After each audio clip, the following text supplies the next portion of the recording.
Merci, merci d'avoir resté juste pour ça, Steph. Hey, ça va bien tout le monde? Hey, attends. Hey, je sais qu'on n'offre plus de café à Axe, là, mais j'aimerais ça vous sentir un peu plus avec moi. Ça va bien? Ah, merci, merci. Fait que là, vous devez rester comme ça tout le long, OK? Fait qu'à chaque fois, je dis quoi? Ouais! OK, comme ça.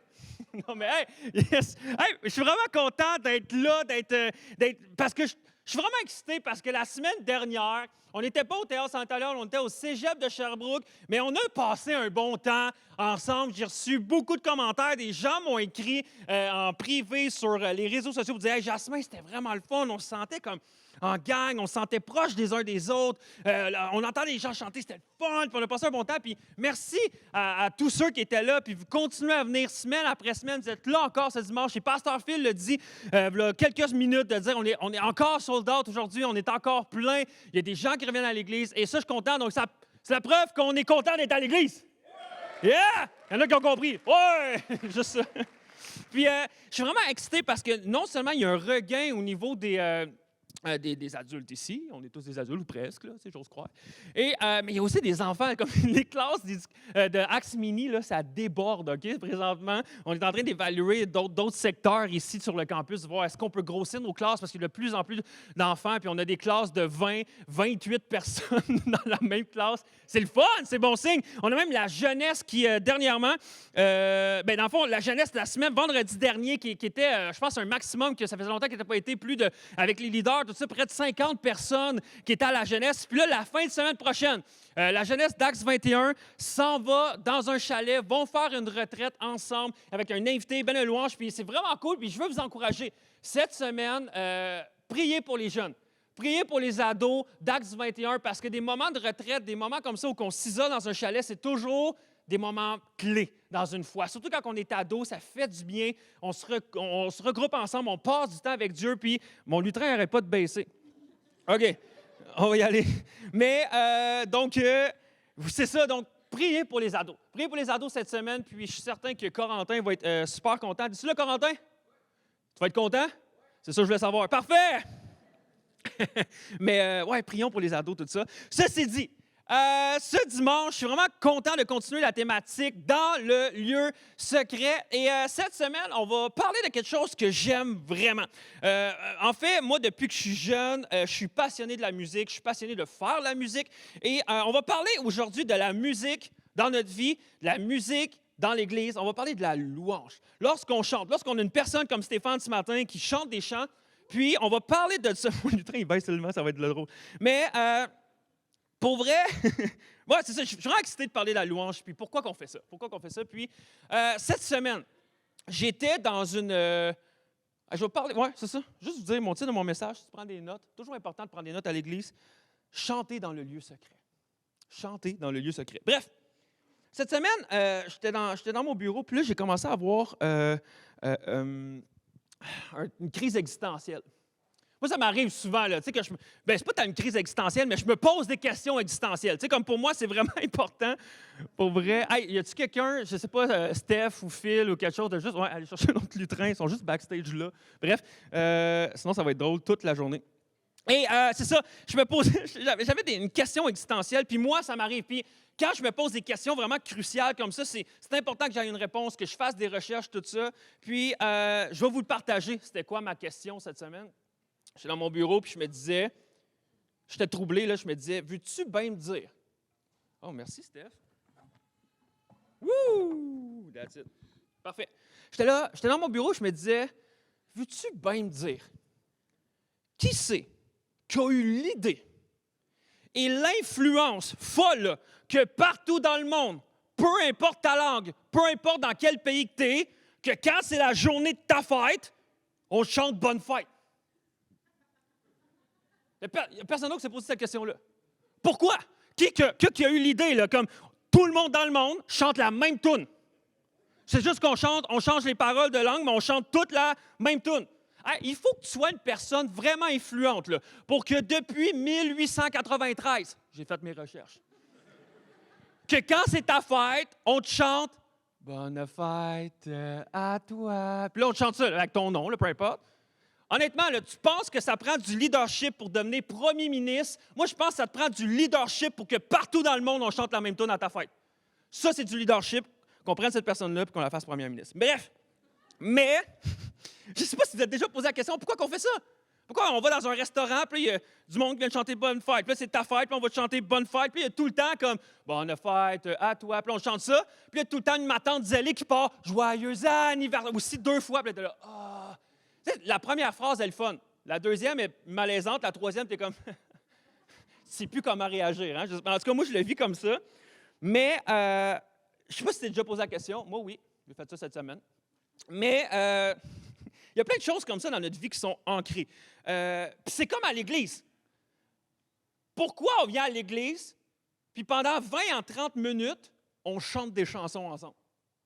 Si t'es-tu déjà posé la question, peut-être que ça fait 35 ans que tu es croyant, que tu viens à l'Église, ou peut-être ça fait quelques mois que tu fréquentes Acts 21 pour la première fois, puis tu te dis, pourquoi qu'on chante? Pourquoi qu'on fait ça, qu'on dirait tout qu'on est debout, puis là, c'est comme un karaoké. On regarde les papiers, il manque juste la petite boule, là, tu sais, où les lettres changent de couleur, puis on chante tout le monde ensemble, puis personne qui a l'air de trouver ça bizarre, tu sais. De comme, ben non, on fait tout ça. Pourquoi on fait ça? Pourquoi on chante à l'Église? Parce que, pardon? C'est ça, c'est rassembleur. Effectivement, puis je vais en parler un petit peu plus tard, mais c'est très intéressant, la louange. Puis l'affaire, c'est que la Bible nous parle de la louange. La Bible, la parole de Dieu sur le livre sur lequel Acts 21 base toutes nos croyances. Et la Bible nous parle de la louange, nous commande de louer. Et avant qu'on puisse aller dans le message, puis on regarde pourquoi on devrait louer Dieu, pourquoi on devrait chanter à l'Église, j'aimerais qu'on regarde qu'est-ce que c'est pas de la louange. OK? J'aimerais qu'on regarde à ce que la louange n'est pas. Juste pour peut-être défaire certains concepts des fois qu'on peut avoir. Premièrement, la louange, c'est pas un style musical. Souvent, ça m'arrive, tu sais, je parle avec des gens, je fais comme, « Hey, quel style de musique t'écoutes? » Puis il y en a, « mais moi, j'écoute la musique populaire, j'écoute la radio, j'écoute du rock, j'écoute du country, que Dieu aille leur âme. Mais j'écoute la musique classique, j'écoute du rap, j'écoute, tu sais, du métal, peu importe. Puis il y a des gens qui vont me dire, « Ouais, mais moi, j'écoute la louange. » Mais la louange, ce n'est pas un style de musique. La louange, c'est une position de cœur. Donc, tout est une question de ce que tu crois et ce que tu déclares avec la louange. Donc, Dieu accepte n'importe quel style de musique. Peu importe le style de musique, ce n'est pas la mélodie qui fait si c'est spirituel ou non. C'est les paroles. C'est les paroles que tu déclares qui fait que c'est spirituel. Donc, parfois, il y a des gens qui viennent me voir, puis je comprends, puis qui sont des fois furieux, ou des fois juste contrariés ou déçus, ou peu importe, puis ils disent « Ouais, mais je trouve que certaines musiques, des fois, est trop contemporaine à l'Église. Je trouve que c'est trop contemporain. La musique qu'on fait ici le dimanche matin, ça ressemble trop à la musique qu'on entend à la radio, puis ça, c'est pas de la louange. » Mais il n'y a rien de nouveau sous le soleil. Savez-vous quand, en 1750, Jean-Sébastien Bach, je ne sais pas si vous savez c'est qui, là, c'est un pianiste hyper populaire dans le monde classique, il se faisait continuellement réprimander par son pasteur parce que sa musique était trop contemporaine. Puis aujourd'hui, vous êtes sûr, je suis pas mal sûr que vous êtes avec moi, vous allez faire comme, ouais, peut-être qu'on ne ferait pas ça aujourd'hui, par exemple. Hein? Dans l'Église, vous allez dire gros orchestre classique, puis là, des tunes de 28 minutes. Classique avec un clavecin. C'est quoi? Tu sais, ce piano-là, strident, bref, OK. Mais aujourd'hui, on a le même débat auprès de Dieu, auprès de l'Église, de comme, ouais, mais la louange, qu'est-ce qui est contemporain, qu'est-ce qui ne l'est pas, comment on devrait chanter à Dieu, comment on devrait chanter des chants. Et l'affaire, c'est que Dieu exige qu'on puisse leur offrir notre cœur, qu'on puisse l'aimer, qu'on puisse l'adorer. Et certaines musiques peuvent t'aider à l'adorer. Certains styles de musique peuvent t'aider et certains styles de musique peuvent te distraire. C'est correct. Mais à Acts 21, j'aimerais dire qu'on va souvent chercher à avoir une musique contemporaine, une louange contemporaine. Pourquoi? Parce que pour nous, Acts 21, une de nos valeurs, une de nos cultures, c'est que de faire de la prochaine génération une priorité. Ce qui veut dire qu'on veut toujours être accessible pour la prochaine génération, de dire que les gens arrivent à l'Église et qu'ils n'ont pas le sentiment d'arriver dans un musée. J'ai l'impression que c'est plus des plus vieux chants ou des choses qu'on dirait qu'on faisait dans 10, 15, 20 ans. Non, on veut être actuel, on veut être pertinent. C'est pourquoi on s'appelle Acts 21, on veut être axé sur le 21e siècle. Mais ça se peut que des fois, ce n'est pas ta musique préférée. Ça se peut des fois, c'est pas ton style préféré. Mais c'est pour ça que dans le lieu secret, tu es appelé à avoir un temps de louange également. Dans le lieu secret, dans ta vie privée, dans ta douche, dans ton salon, dans ta voiture, peu importe. Mais on veut être accessible, puis on veut faire la musique contemporaine, mais je vous dis, ce n'est pas toutes les églises qui font ça. V'là, en 2019, moi, avec 2 jeunes de la jeunesse ici, on a fait un voyage missionnaire à Paris. On est allé dans downtown de Paris, puis on a fait un voyage missionnaire. Et les missionnaires auxquels on accompagnait, eux, le dimanche matin, allaient dans l'église The American Church of Paris. C'est quand même drôle, c'est l'église américaine de Paris. C'est comme, OK? Et durant la réunion, tu avais différents types de réunions, différents cultes. Et nous, on est allés très tôt le matin. Et plus c'était tôt le matin, plus c'était liturgique. OK? Et je me rappelle, je suis sorti de l'église avec, c'était Rebecca et Ézéchiel, pour ceux qui le connaissent. Je suis sorti de l'église, puis j'ai fait, puis comment avez-vous trouvé ça? Puis il était là. Ouais, écoute, c'est pas mon style l'église, puis j'ai rien compris.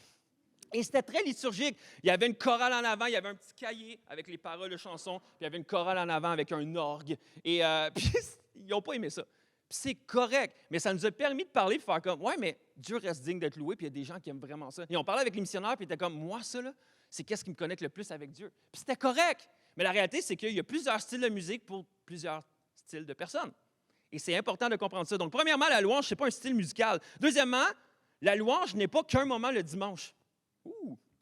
La louange, c'est une façon pour nous de montrer notre adoration, notre affection à Dieu pour ce qu'il est puis ce qu'il a fait également. Et lorsqu'on prend l'exemple, lorsqu'on prend, par exemple, un temps dans notre semaine pour lire notre Bible, pour prier Dieu, pour vraiment avoir un bon temps dans la présence de Dieu, dans le lieu secret, le Saint-Esprit vient vraiment nous révéler qui est Dieu. Et à ce moment-là, ça doit faire émaner en nous de la louange, une adoration. J'ai goût d'exprimer à Dieu à quel point je l'aime, puis à quel point il est grand. Ça va? J'espère que quelqu'un tombe. Donc, ça devrait nous amener à louer Dieu.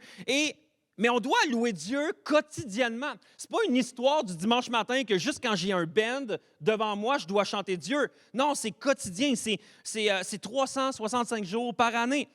Et la Bible nous parle que les premiers chrétiens, suite à la mort de Jésus, les premiers chrétiens qui se sont assemblés ensemble faisaient une discipline de vie de louer Dieu chaque jour. On va lire ensemble 2 Corinthiens, verset 46-47, qui nous dit « Chaque jour », dites avec moi « chaque jour ». Super. Avec persévérance, ils se retrouvaient d'un commun accord au temple. Ils rompaient le pain dans les maisons, ils prenaient leur nourriture avec joie et simplicité de cœur. Ils louaient Dieu et avaient la faveur de tout le peuple. Le Seigneur ajoutait chaque jour à l'Église ceux qui étaient sauvés. Chaque jour, ils louaient Dieu.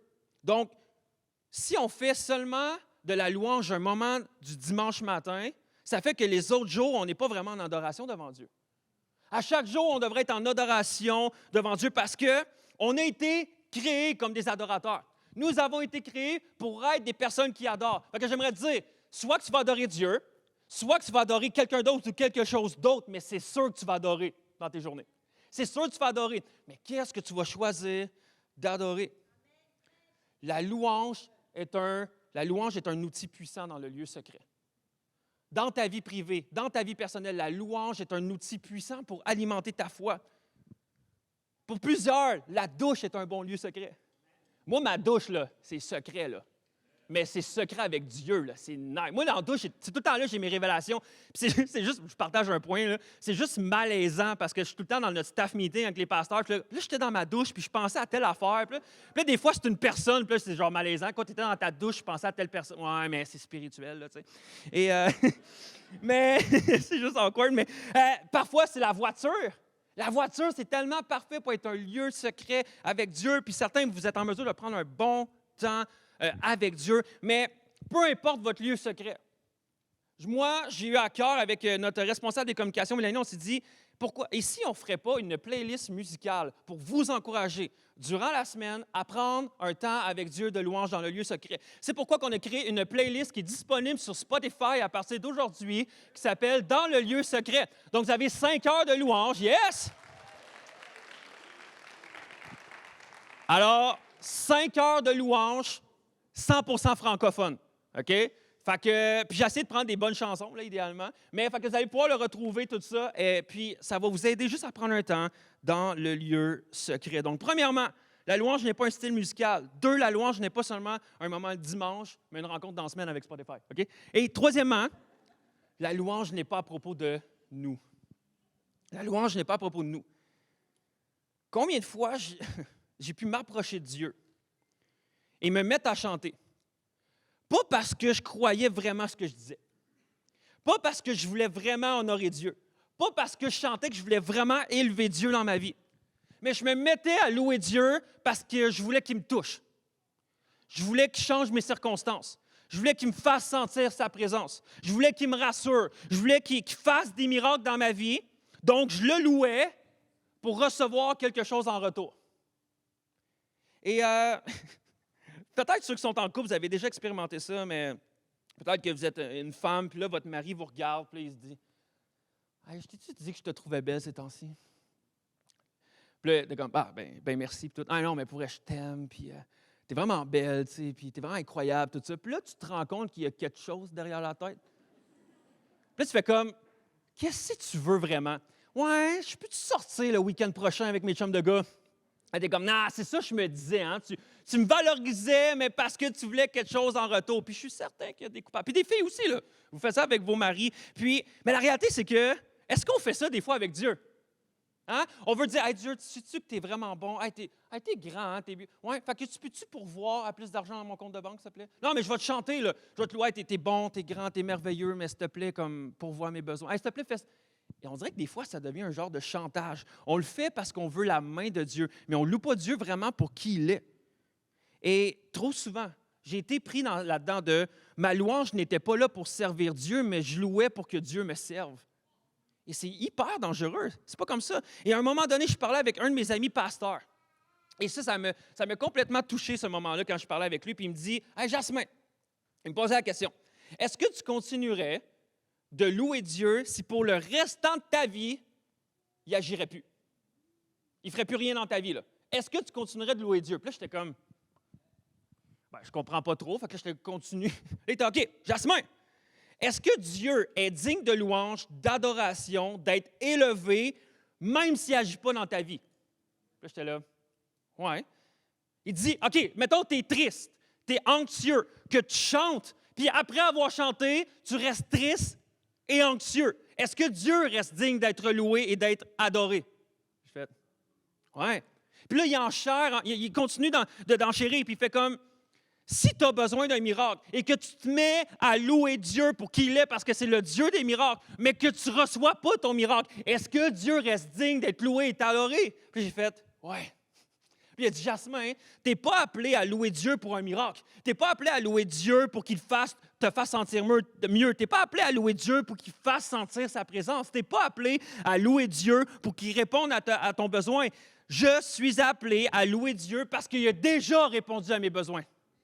Et ça, c'est vraiment important. Dieu a choisi de me donner accès à la vie éternelle en envoyant son Fils Jésus mourir à la croix, payer ma dette pour mes fautes, mes péchés, mes manquements. Et Jésus a pris toute la conséquence de mes péchés. Et grâce, si je mets ma foi en Dieu, grâce à Jésus, si je mets ma foi en Jésus également, j'ai accès à la vie éternelle. Et ça devrait être l'objet de mes louanges. Ça devrait être l'objet de dire, Dieu, t'es digne, t'es grand, t'es merveilleux. Et la réalité, c'est que, oui, nos besoins ne sont pas tous comblés ici. Oui, la réalité, c'est qu'on a tous des besoins dans notre vie. On a tous des difficultés. On a des moments d'angoisse, de crise, de stress, d'incompréhension, de frustration. Mais la réalité, c'est que je veux louer Dieu, pas parce que je veux qu'il puisse venir dans ma vie et me toucher. Je veux louer Dieu parce que je le sais, que j'ai l'assurance qu'un jour, tous mes besoins seront comblés, puis que j'aurai pu à vivre l'angoisse, j'aurai pu à vivre une tristesse profonde, j'aurai plus besoin d'un miracle parce que je vais être dans la présence de Dieu. Et ça devrait être l'objet de mes louanges. Ça devrait être l'objet de mes louanges. Donc, on doit remercier Dieu pour ce qu'il a fait et non pour ce qu'il pourrait faire. On doit louer Dieu pour ce qu'il a fait déjà. Et après ça, si Dieu décide de te bénir, si Dieu décide de faire un miracle, si Dieu décide de guérir, si Dieu décide de pourvoir, c'est seulement l'objet de sa grâce. Il n'est pas obligé. Il n'est pas obligé. Donc, notre posture de cœur, c'est que je ne veux pas louer Dieu pour ce qu'il pourrait faire, mais je veux louer Dieu pour ce qu'il a déjà fait.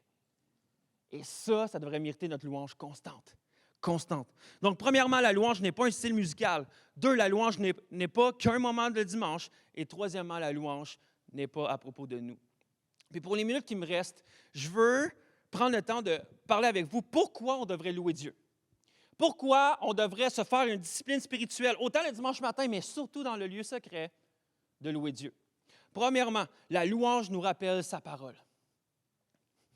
OK, à main levée, là, de façon, sans y penser, là, qui ici est capable de se dire l'alphabet dans sa tête sans la chanter? Pas beaucoup, là. Oui, c'est sûr que tu te concentres. A, B. Puis là, mettons, tu veux savoir, OK, c'est quoi après T? A, B, C. Non, A, B, C, D, E, F, G, H, I, J, K, L, M, N, O, P. Ça vient automatiquement. On se chante l'alphabet automatiquement. Et l'être humain a la capacité de stocker des centaines, voire des milliers de chansons dans sa tête. La musique possède une puissante capacité de mémoire. Et depuis les dernières années, il y a des scientifiques qui se sont penchés sur le fait pour comprendre à quel point le cerveau peut oublier plein d'affaires. Je peux oublier ce que j'ai mangé pour déjeuner. Mais je me rappelle, par exemple, des numéros de téléphone de quand j'avais 6 ans. Et la réalité, c'est que pendant des années, il y a un médecin, neurologue, écrivain britannique qui s'appelle Oliver Sacks, qui a étudié les effets de la musique sur le cerveau. Et voici ce qu'il dit dans son livre fascinant, Musicophilia. Il dit « Chaque culture a ses chansons et ses rimes pour aider les enfants à apprendre l'alphabet, les chiffres et autres listes. Même en tant qu'adultes, nous sommes limités dans notre capacité à mémoriser des séries ou à les garder à l'esprit si nous n'utilisons pas de dispositifs ou de modèles de mnémotechnique, qui est pour la mémoire. Et le plus puissant de ces dispositifs sont la rime, le rythme et la chanson. La musique est vraiment puissante. En fait, même lorsqu'on parle à une personne qui souffre d'Alzheimer, pour sûr qu'il y a des personnes, peut-être vous travaillez auprès de gens qui souffrent d'Alzheimer ou il y a quelqu'un dans votre famille qui souffre d'Alzheimer, puis peut-être qu'il y a des fois des maris, des femmes qui ne se souviennent pas du nom de leur conjoint, de leur conjointe, ou même du nom de leurs enfants, mais ils vont se souvenir d'une mélodie, d'une chanson qu'ils chantaient alors même qu'ils étaient enfants. Donc, à quel point la musique, c'est profond, c'est complètement profond. Puis, dans Deutéronome 31, on voit Dieu lui-même utiliser la musique pour aider son peuple à se remémorer qu'est-ce qui venait de se passer. Se remémorer comment Dieu a agi puissamment dans leur vie. Par exemple, on voit dans la Bible que Moïse, un leader qui a été appelé à sortir le peuple d'Israël qui était en esclavage dans le pays d'Égypte. Et Dieu demandait à Moïse d'enseigner à Israël un chant. Afin que, voici ce que ça nous dit dans Deutéronome 21, 31, afin que quand il sera alors atteint par une foule de malheurs et de situations de détresse, ce cantique déposera en tant que témoin contre ce peuple, car sa descendance ne n'oubliera pas. Il est en train de dire, chantez ce cantique-là, puis alors que ça n'ira pas bien, alors qu'il va y avoir des tribulations, alors que vous allez être dans la détresse, vous allez vous rappeler à cause de ce cantique-là ce que Dieu fait. Et c'est ça la puissance de la louange. Lorsque même qu'on étudie l'histoire de l'Église. Et cette semaine, j'ai fait une grande étude sur l'histoire de l'Église, en plus sur la louange. Puis là, je voulais vous présenter ça, puis j'étais comme peut-être pas trop pertinent pour tout le monde, mais j'aime ça, je suis un peu geek là-dessus, mais il y a eu plusieurs manières de pratiquer la louange ou le chant au travers de toute l'histoire de l'Église. Et voilà 500 ans, il y a eu un réformateur qu'on appelle au nom de Martin Luther. Okay? Martin Luther a déclenché ce qui allait devenir la réforme protestante, donc duquel on découle aujourd'hui, en publiant un document dénonçant la corruption de l'Église catholique. Et dans le fond, la réforme, le but premier de la réforme, c'est un mouvement portant sur la nature du péché, le moyen d'avoir le salut en Jésus, le pouvoir de l'Église, puis l'autorité des Écritures. Mais la réforme a également révolutionné la manière qu'on chante dans l'Église. Au 15e siècle, okay? Suivez-moi, au 15e siècle, la musique était très présente dans l'Église. Okay? Puis dans ce moment-là, c'était l'Église catholique romaine. Mais la majorité du temps, c'était une personne avec un orgue et on avait une chorale de semi-professionnels. Okay? Et ils chantaient en latin. Et la majorité du peuple, les gens dans la salle, ne parlaient pas latin. Fait que ce que ça devenait, c'est que des gens qui chantaient et des gens qui regardaient. Et là, ça l'offrait à Dieu un culte de louange. Et après ça, les gens retournaient chez eux, puis ils n'avaient pas tant compris ce qui se passait. Et la réalité, c'est que Martin Luther a fait non, non, non, non, non. La louange, elle a été créée pour tout le monde, tout le peuple. Lorsqu'on regarde dans la Bible, c'était tout le peuple louait Dieu, chantait ensemble. Donc, il a voulu ramener la louange dans la langue du peuple et il a voulu ramener également que les gens puissent avoir accès à la parole de Dieu dans leur langue. Parce qu'à ce moment-là, c'était seulement offert aux prêtres dans la langue, soit latine ou quoi que ce soit, où on voyait le grec ou l'hébreu, ceux qui savaient ces langues-là. Donc, mais Martin Luther a voulu que les gens se mettent à chanter des cantiques pour que ça puisse rester imprégné dans leur mémoire. Et voici ce que Martin Luther a dit. « J'ai l'intention, à l'exemple des prophètes et des anciens pères de l'Église, de créer des psaumes en allemand, parce qu'il est en Allemagne, pour le peuple, c'est-à-dire des cantiques spirituels, afin que la parole de Dieu demeure parmi eux grâce au chant. Les paroles doivent être aussi simples et aussi usuelles que possible, en même temps que pures et convenables. » Alors même à l'époque de Luther, où que plusieurs personnes ne savaient pas lire, donc n'avaient pas accès à la Bible, ne pouvaient pas lire la Bible pour avoir un genre de temps personnel avec Dieu, puis comprendre ce que Dieu voulait faire. Donc à ce moment-là, Martin Luther a fait « j'ai une idée. On va faire chanter des passages de la Bible, puis on va créer des chansons avec des passages de la Bible pour que les gens puissent avoir imprégné dans leur tête la parole de Dieu. » Et lorsqu'ils vont vivre des moments difficiles, lorsqu'ils vont avoir des doutes, lorsque leur foi va être affectée, ils vont pouvoir chanter ces chants-là pour se remémorer la grandeur, le pouvoir de Dieu, la puissance, puis à quel point il est merveilleux. Donc, la louange est l'une des meilleures façons de garder la parole de Dieu sur notre cœur.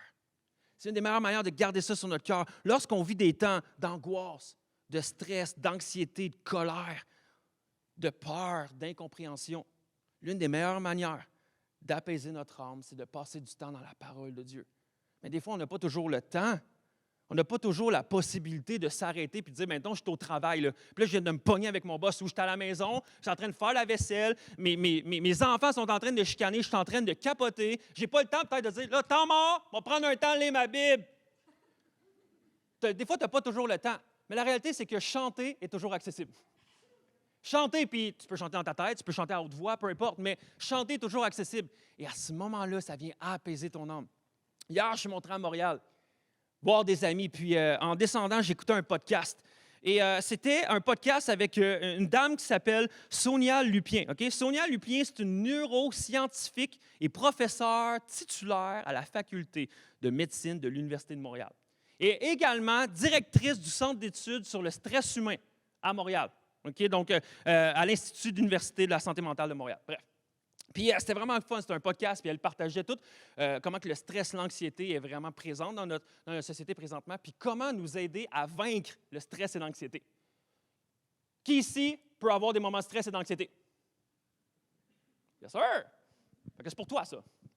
Et voici ce qu'elle disait dans son podcast. Je trouve ça vraiment intéressant, parce que là, j'ai comme à retaper pour vous. Okay? Voici ce que ça dit. Tu es stressé, chante. Comment expliquer que le fait de chanter peut aider à faire diminuer les hormones de stress? Simple. Quand on chante, on fait de la respiration bédaine. Et ceci diminue la réponse de stress. Lorsque votre cerveau détecte une menace, il va mobiliser une dose massive d'énergie pour vous permettre de combattre la menace ou fuir celle-ci si elle est trop importante. Lorsque vous chantez, vous amenez votre diaphragme à vivre une extension. Après un certain niveau d'extension atteint, là, le « hey » n'est pas rapport, atteint, le diaphragme active la réponse parasympathique qui a pour effet de faire cesser la réponse du stress. Bien sûr, le mécanisme physiologique exact de cet effet est très complexe, mais il vous suffit essentiellement de comprendre que plus le diaphragme est en extension par l'effet de l'air qui s'engouffre dans votre ventre, plus grande est la probabilité que vous activiez le système parasympathique qui fait cesser la production d'hormones de stress. Fait que c'est pas juste biblique, c'est scientifique. T'es stressé, chante. T'es stressé, chante à Dieu, puis ça va t'apaiser. Chanter la parole de Dieu est un bel outil pour le croyant, pour notre mémoire, mais aussi pour notre être. Premièrement, la louange nous rappelle sa parole. 2, la louange lie nos émotions avec sa parole. En plus de nous aider à se souvenir des mots dans notre tête, le chant, les paroles qu'on chante apaisent notre cœur, viennent parler à notre être, viennent parler à notre cœur. S'il y a quelque chose de vraiment puissant avec la musique, c'est que ça vient chercher nos émotions. Combien de fois tu écoutes une chanson et tu as des frissons? Moi, ça m'arrive. Ce n'est pas parce que c'est des chansons spirituelles et des chants de louange. Moi, des fois, j'écoute la musique, ben, qui n'est pas chrétienne ou qui n'est pas de la louange, puis j'ai des frissons. Ou, tu sais, quand tu vas dans un concert extérieur, tu sais, ceux qui se rappellent la fête du lac. Ça n'existe plus, ça. Mais là, tu es là dans une foule, dans un festival, et là, tout le monde chante, et là, tout le monde attend le moment, tu sais, la partie de la chanson que tout le monde ensemble, là, peu importe, là, puis là, t'entends « na, na, na, na, na, na, na, na », puis là, t'entends tout le monde chanter ça « na, na, na, na, hey, you », puis là, tout le monde part « na, na, na », puis là, t'es comme, là, tu regardes, puis là, t'es heureux, tu regardes les gens autour de toi. La louange, la musique, vient dans notre être, vient nous chercher nos émotions.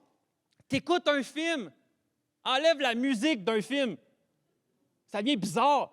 Juste quand un couple arrive, puis là, il y a une petite musique douce, puis là, le couple se regarde dans les yeux, puis là, tu vois que la caméra zoome, puis il y a moins d'espace entre leurs bouches.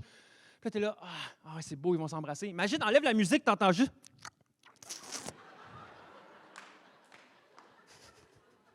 Je voulais juste vous le partager parce que moi, je me disais, ça serait malaisant. Tu sais, quand est-ce qu'on regarde autant des gens s'embrasser dans la vie? La musique vient tout se faire. Mais, bref, on va retourner au message. On a été créés avec des émotions. Okay? Et la musique est porteuse d'émotions. Nous sommes des êtres émotionnels. On est appelés également à exprimer nos émotions à Dieu. Marc 12, verset 30 nous dit « Tu aimeras le Seigneur, ton Dieu, de tout ton cœur, de toute ton âme, de toute ta force et de toutes tes pensées et de toute ta force. » Donc, si tu veux aimer Dieu vraiment de toute ton âme, de toute ta force, de toutes tes pensées, tes émotions vont être impliquées. Tes émotions vont être impliquées parce qu'on est appelé à les exprimer à Dieu, puis vous allez être d'accord avec moi que dans n'importe quelle relation, les émotions sont importantes. Prends un mari qui va voir sa femme qui lui dit « Hey, pour vrai, j'ai pris la décision de t'aimer. Je t'ai choisi, je me suis engagé envers toi, mais je n'ai pas d'émotion. Je n'ai pas de sentiment. » D'accord avec moi que la femme risque de faire comme « Tu m'aimes-tu vraiment? » Parce que là, ça ne vient pas tant m'interpeller. Là. Comme, mettons, je ne sens pas qu'on risque d'être épanoui dans la relation si tu n'as pas tant d'émotions ou de sentiments. Mais comment Dieu se sent des fois quand on n'a pas d'émotions ou de sentiments? Que c'est seulement intellectuel. La réalité, c'est qu'on est appelé à exprimer nos émotions à Dieu. En fait, lorsqu'on lit le livre des psaumes, c'est des chants, en fait, c'est des cantiques, c'est des hymnes. Puis les psaumes débordent d'émotions. Les psaumes, là-dedans, on voit autant des louanges débordantes de joie, mais autant des fois, on voit David et d'autres psalmistes partager leur état d'âme, à quel point ils sont brisés, puis qu'ils sont en détresse, puis il y a de la tristesse qui est partagée, puis ils expriment ça à Dieu. Et quand on vient à Dieu, c'est un moment parfait pour exprimer nos émotions. Laisser sortir nos émotions puis l'exprimer à Dieu. Puis la musique est parfaite pour ça. Mais je vais vous partager à titre informatif. Okay? Parce que souvent, on aime les choses plus émotionnelles. Il y en a certains que vous aimez ça aussi, puis c'est correct. Mais lorsque tu regardes dans la Bible, surtout dans l'Ancien Testament, il y avait 7 grandes fêtes qui étaient le but, c'était que ça soit festif durant l'année, et un seul temps de jeûne et de recueillement. Quand on regarde les plus grandes fêtes, là, mais après ça, il y a eu quelques changements, là, mais grosso modo, il y avait 7 grandes fêtes pour vraiment célébration et un temps de jeûne et de recueillement. Donc, si on se fie à l'Ancien Testament, la majorité du temps où que les gens louaient Dieu, c'était dans des célébrations. C'était des chants de célébration et il y avait beaucoup de danse. Il y a des gens que vous devez apprendre à vous dégourdir un peu. Laissez transparaître ça un peu le bassin, là, puis danser un peu. OK? C'est biblique. Dieu aime quand on danse devant lui. Dieu aime quand on danse. Vous savez, mettez de la musique puis regardez vos enfants. Mettez de la musique puis regardez vos enfants danser. Il y a des parents, vous regardez ça, vous regardez vos petits-enfants danser puis vous êtes comme « Wow, c'est tellement beau! » Parce que vous voyez la joie, vous voyez, puis vous êtes épanouis à regarder vos enfants s'amuser, danser, chanter. Imaginez le cœur de Dieu lorsqu'il nous voit faire la même chose. Mais parfois, nous, on est comme ça. Dieu, t'es grand, t'es puissant, t'es bon. Puis il fait comme boire. Tu le penses-tu? Puis je sais qu'il y en a là, que leurs émotions sont loin, loin, loin, loin. OK? Mais c'est correct. Mais on doit apprendre à l'exprimer. Puis dans la Bible, il y a beaucoup de temps de célébration. Et la réalité, c'est quand tu lis la Bible, là, de son couvert jusqu'à l'autre couvert, okay, le recto, le verso, bref, OK? Le dernier livre de la Bible, on pense souvent que l'Apocalypse, c'est un livre difficile, sombre. Mais en fait, l'Apocalypse, c'est un livre de victoire. L'Apocalypse, c'est un livre de joie. L'Apocalypse nous révèle qu'est-ce qui va se passer dans le royaume de Dieu, dans sa présence. Et quand tu regardes rapidement dans la Bible et dans l'Apocalypse, tu te rends compte que la joie est littéralement le langage du ciel. La joie, la Bible n'est pas comme les gens vont être devant Dieu puis ils vont être en pleurs. Non, c'est du temps, les gens vont être en extase. Ils vont l'honorer, ils vont l'acclamer, ils vont danser devant Dieu. Ça va être ça le ciel. Donc, quand on vient à l'Église, dans ton lieu secret également, on est appelé à expérimenter le ciel, à être dans la joie. Et la réalité, c'est que oui, dans les psaumes, on voit les psalmistes ou David, des fois, partager des fois comme sa détresse, comment il se sent. Mais vous remarquerez, la plupart des psaumes où qu'on voit que c'est très mélancolique ou c'est très sombre, vers la fin, ça revient toujours en louange devant Dieu. C'est comme, peu importe ma situation, Dieu, t'es digne d'être loué. Dieu, t'es grand. Dieu, t'es merveilleux. Dieu, t'es plus grand. Dieu, t'es tout-puissant. Et ça revient toujours à Dieu en célébration de qui Dieu est, peu importe comment je me sens. Et voici un point important. Quand je dis que la louange lie nos émotions à la parole de Dieu, parfois on a besoin d'exprimer, comme je dis, notre louange à Dieu, mais parfois on a besoin de chanter des louanges pour parler à nos émotions. Psaume 103, verset 1-2 nous dit « Bénis l'Éternel, mon âme. Que tout ce qui est en moi bénisse ton Saint-Nom. Bénis l'Éternel, mon âme. » Il dit 2 fois. Il n'oublie aucun de ses bienfaits. David, à ce moment-là, il est en train de pas en train de parler à Dieu. Il est en train de parler à son âme. Il est en train de dire « Hey, Jasmin, chante à Dieu. Jasmin, loue Dieu. Jasmin, honore Dieu. Jasmin, adore Dieu. » C'est ça qu'il est en train de faire. David parle à son âme et lui commande de louer. On va être honnête. Ça ne nous tente pas toujours de chanter. Non. Puis des fois, il y a des paroles qui vont à l'écran, puis on fait comme « Hey, je ne le crois pas tant. » Puis là, on se sent hypocrite. Puis on fait comme « Ouais, mais qu'est-ce qui arrive si je ne crois pas vraiment ce qui est écrit? Est-ce que je devrais le chanter? » Oui. Oui. Pourquoi? Parce que ton âme a besoin de le savoir, elle. Puis des fois, on est appelé à chanter des choses, puis des fois, on a des doutes, puis des fois, on a des moments que notre foi est affectée. Mais on a besoin de chanter ces paroles-là pour réanimer notre foi, réanimer notre être, puis ramener notre cœur et notre âme, nos pensées, à se retourner vers Dieu. Et Dieu le sait. Des fois, on manque de volonté, des fois, on manque de compréhension de ce que Dieu est en train de faire dans nos vies parce qu'on ne le voit pas agir. Des fois, on a des frustrations, des fois, on a des déceptions, des fois, on est juste paresseux. Moi, le premier. Mais c'est normal, puis Dieu le sait, mais c'est pourquoi que la Bible ne fait pas seulement nous conseiller de louer Dieu. Elle nous ordonne de louer Dieu, même quand on n'a pas envie, même quand on ne file pas, même quand ce n'est pas ma toune, même quand ce n'est pas mon style de musique, même quand il n'y a pas de drum, ou quand il y a du drum, quand il y a de guide, pas de guide, je loue Dieu. Même dans mon lieu secret, je loue Dieu tout au long des psaumes. Ça dit au peuple de Dieu de lever les mains, de se mettre à genoux, de chanter à haute voix, de crier, d'applaudir, de taper des mains. On est ordonné de faire ça. La louange n'est pas toujours appelée à être une représentation de nos sentiments, mais une déclaration de notre foi. Je vais le répéter, c'était bon ça. Même moi, j'ai besoin de me le rappeler. La louange n'est pas toujours appelée à être une représentation de nos sentiments, mais une déclaration de notre foi. Donc, même si je ne le sens pas, même si des fois je ne le crois pas deep, je le déclare pareil, parce que je sais que ça va alimenter ma foi. Donc, alors que je ne ressens pas, je vais déclarer pareil. Premièrement, la louange nous rappelle sa parole. Deuxièmement, la louange lie nos émotions avec sa parole. Et troisièmement, et là je termine avec ça, la louange nous unit et nous encourage. Ça, c'est une de mes parties préférées. Ah, t'as un pad, c'est nice. À plusieurs endroits, on peut trouver des gens qui chantent. Va au Centre Bell. Là, en plus, ils viennent de déclarer que le Centre Bell va être plein à partir de maintenant. Ça, c'est le fun. Pour les Canadiens. Va voir un match de soccer, de football, en Europe. Tout le long de la game, pendant 3 heures. Puis ils chantent. Je ne connais pas les chansons, là, désolé pour ceux qui sont européens. Je ne vais pas vous faire honte. Mais ils chantent avec des tambours. Puis ils chantent. Puis tout le temps, la louange rassemble. Y en a-t-il ici que dans vos parties de Noël, ça chante? Dans des fêtes, ça chante. La Saint-Jean-Baptiste, ça chante. Ah oui, amène Hey, Patrick, amène ta guide sur le bord du feu. On veut chanter, le chant rassemble. On chante dans des mariages, on chante même dans des funérailles. On chante au restaurant quand il y a la gang de serveurs que tu ne connais pas qui vient devant toi. Là, tu trouves ça malaisant. Il y a de la musique partout. Le fait de chanter nous lie ensemble, nous unit les uns les autres. Mais dans l'Église aussi, autant de gens différents qui chantent, puis qui n'ont pas nécessairement tout le temps du talent, mais ils chantent. On voit ça dans l'Église. Puis Dieu est tellement honoré lorsqu'on loue, oui, dans le lieu secret. Mais Dieu est honoré quand on loue ensemble en Église. Et l'apôtre Paul dit dans Éphésiens 5, c'est tellement bon, il dit « Ne vous enivrez pas de vin, c'est de la débauche. Soyez au contraire remplis de l'Esprit. » Et là, j'aime comment il est en train de décrire comment on peut être rempli d'Esprit.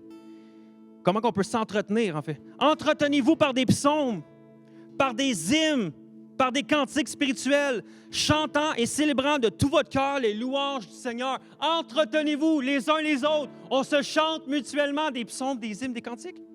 Rendez continuellement grâce pour toutes choses à Dieu le Père au nom de notre Seigneur Jésus-Christ, vous soumettant les uns aux autres dans la crainte de Jésus. J'aimerais dire, notre louange est puissante pour encourager quelqu'un. Notre louange est puissante pour relever quelqu'un. Notre louange est puissante pour toucher quelqu'un. Notre louange est puissante pour bénir quelqu'un. J'aimerais dire, ce matin, peut-être que tu ne le savais pas, mais ta louange a la puissance de sauver quelqu'un. Ta louange a la puissance de sauver quelqu'un. En fait, combien de fois j'ai entendu des témoignages de personnes qui sont venues à Actes 21 et qui ressortent et sont comme, je ne sais pas qu'est-ce qu'il y avait durant les chants, mais c'était fort, c'était puissant, je ressentais quelque chose, puis je suis devenu émotive, puis je suis venu à pleurer, puis je ne sais pas pourquoi. Il expérimente la présence de Dieu. Il expérimente Dieu.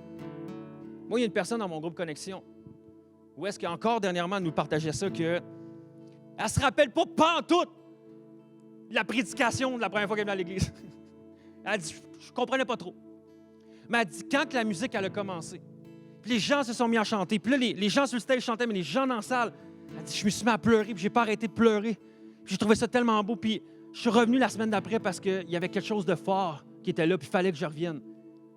Et aujourd'hui, cette personne-là est dans mon groupe Connexion, est baptisée, puis elle veut suivre Dieu de façon puissante.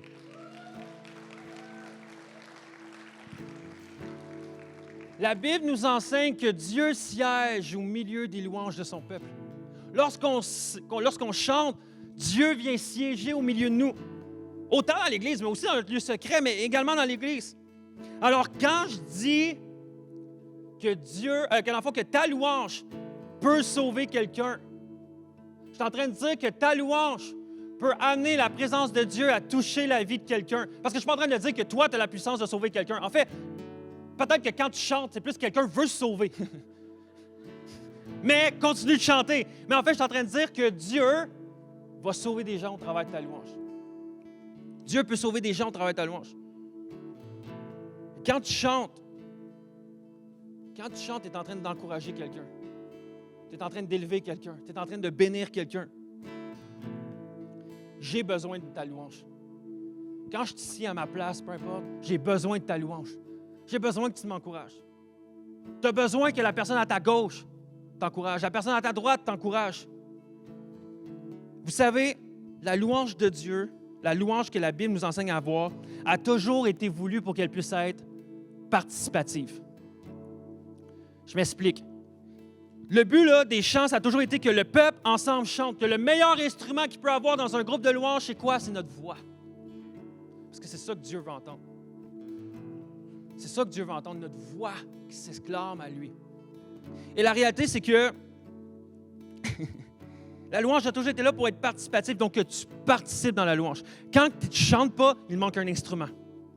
Quand tu ne chantes pas, il manque une voix, il manque une harmonie, il manque quelqu'un, il manque un cri, il manque une louange. Et le pourquoi que j'ai demandé, puis j'ai parlé avec Stéphane il y a quelques semaines, puis on s'est entendu qu'on ferait ça comme ça ce matin. Pourquoi? Parce que je veux ce matin que nos seuls instruments soient nos voix.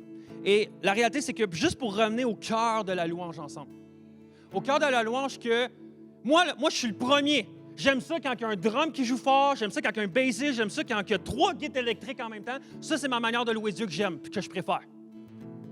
Mais la réalité, c'est que souvent, quand on a un gros band de musique puis qu'on fait les choses avec excellence comme qu'on veut le faire à Acts 21, ça nous amène qu'on peut facilement tomber dans une louange spectatrice.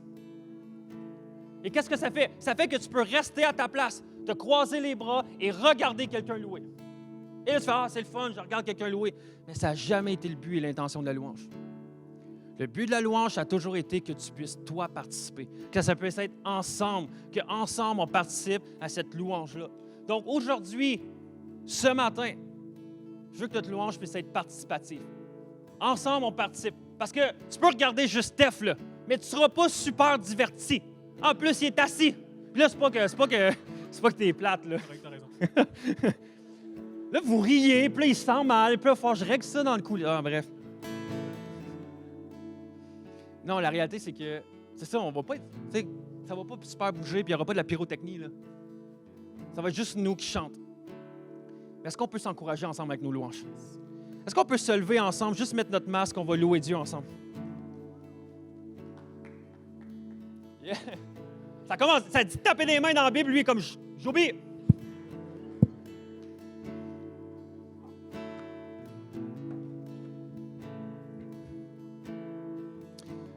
Alors, ce matin, peut-être que tu es venu avec des défis, peut-être que tu es venu avec des fardeaux, mais je veux t'encourager ce matin à chanter à ton âme, à chanter ensemble, puis à bénir quelqu'un d'autre avec ta louange. Que ce matin, que ta voix puisse retentir et que les personnes à ta gauche et à ta droite puissent être encouragées par ta louange. Et je suis convaincu qu'alors qu'on chante, la présence de Dieu va être ici. Puis après ça, Dieu peut faire ce qu'il veut. Il peut guérir, il peut toucher, il peut faire des miracles, il peut transformer ton anxiété, ton stress, ton angoisse et frustrations. Mais le but premier, c'est juste de regarder à Dieu parce que Dieu seul est digne de recevoir la louange. Et je veux juste le chanter parce qu'il m'a sauvé et que grâce à lui, j'ai accès à la vie éternelle. Et que c'est le Dieu de l'univers, il a tout créé, il a créé la terre, il m'a créé moi, il a créé toi. Puis ça, c'est une belle manière de louer Dieu. Il t'a créé toi, il a créé Francis. C'est nice, là. Je veux louer Dieu pour ça. C'est un ami à moi, puis je suis content qu'il soit là. On va juste prier Dieu, puis on va louer ensemble. Hey Dieu, Dieu, amène nos cœurs à regarder vers toi à partir de maintenant. Dieu, tu nous ordonnes, tu ne veux pas juste nous conseiller, mais tu nous ordonnes dans ta parole de te louer. Et Dieu, je sais que tu ne fais pas ça parce que tu es un Dieu imbu de lui-même. Tu nous commandes de te louer parce que tu sais que c'est la meilleure chose pour nous. Tu sais qu'on est tellement égoïste, égocentrique, tellement narcissique, moi le premier, que je peux regarder juste à mes besoins, mes désirs, mes passions. Mais tu nous commandes de te louer pour qu'on puisse regarder à toi, Dieu. Et qu'alors qu'on enlève nos yeux de sur nous et qu'on regarde vers toi, il y a des libérations qui prennent place, il y a des choses qui se transforment, puis notre regard, notre perspective de nos situations change. Et Dieu, ce matin, on veut regarder à toi. On veut regarder à toi parce que tu es digne d'être adoré. Tu es digne d'être loué. Et Dieu, que ce matin, notre louange puisse être agréable à tes oreilles. Que tu puisses être juste épanoui devant ton église, Acts 21, à Sherbrooke, à Lennoxville. Tu vas faire « Wow, il y a quelque chose de puissant parce qu'il y a des cœurs vrais et authentiques qui me louent. » Et que tu puisses juste être élevé. Seigneur, on veut s'allier aux anges qui, présentement, dans les cieux, t'honorent et te fait une louange 24 heures sur 24. On veut chanter avec eux. Et te dire qu'on t'aime, que t'es beau, t'es grand, t'es puissant, t'es le Dieu de l'impossible. Et Dieu, on veut te louer parce que grâce à toi, à cause que tu as envoyé ton Fils Jésus, on peut avoir accès à ta présence. Et Dieu, c'est pourquoi on veut te chanter. Donc Dieu, sois honoré, sois loué. Et on t'aime. On t'aime, Dieu. Amen.